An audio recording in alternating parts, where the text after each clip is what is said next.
കണ്ടില്ലേ? രാവും പകലും കിടന്ന് കഷ്ടപ്പെട്ട് ജോലി ചെയ്ത് വന്ന് റെസ്റ്റ് എടുക്കുക. ബഹളം ഉണ്ടാക്കണോ അവര്? ബഹളം. ഉറങ്ങാനൊന്ന് സമാധാനം കൊടുക്ക്. ഒന്ന് ശബ്ദം കുറച്ച് സംസാരിക്കേട്ടാ. ഒരു ദിവസം സ്കൂളിലെങ്കിൽ തുടങ്ങിക്കോളും രണ്ടും കൂടി കലപിലാന്ന്. ഉറങ്ങണവര് സമാധാനം കൊടുക്കില്ല എന്ന് വെച്ച് കഴിഞ്ഞാൽ പോത്ത് പോലെ വളർന്നു. എന്നിട്ട് ഒരു ബോധം വെച്ചിട്ടില്ല പിള്ളേർക്ക്. എന്താ ഉണ്ണേട്ട് എണീറ്റിരിക്കണേ? കിടന്നോ? തലവേദനിക്കുന്നല്ലേ പറഞ്ഞത്? നന്നായിട്ട് ഒന്ന് ഉറങ്ങിയാ ശരിയാവും. ഇനി ബഹളം ഉണ്ടാക്കും നിങ്ങളിവിടെ. ശരിയായിട്ട് ചെല്ലും ഞാൻ. രണ്ടിനെയും പിടിച്ച് പുറത്താക്കും. കിടന്നോട്ടാ.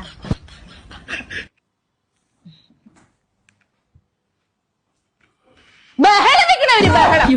എന്ത് ബഹളം അത്? മനുഷ്യന്മാർക്ക് ഒരു സൗകര്യം കൊടുക്കാണ്ടേ? അല്ല പിന്നെ രണ്ട് പിള്ളേരും കൂടിയിട്ടുണ്ടല്ലോ. അവിടെ എവിടെയെങ്കിലും പോയിരിക്കണം. അവിടുന്ന് ഇവിടെ അപ്പുറത്തെ റൂമിൽ പോയിരിക്കും.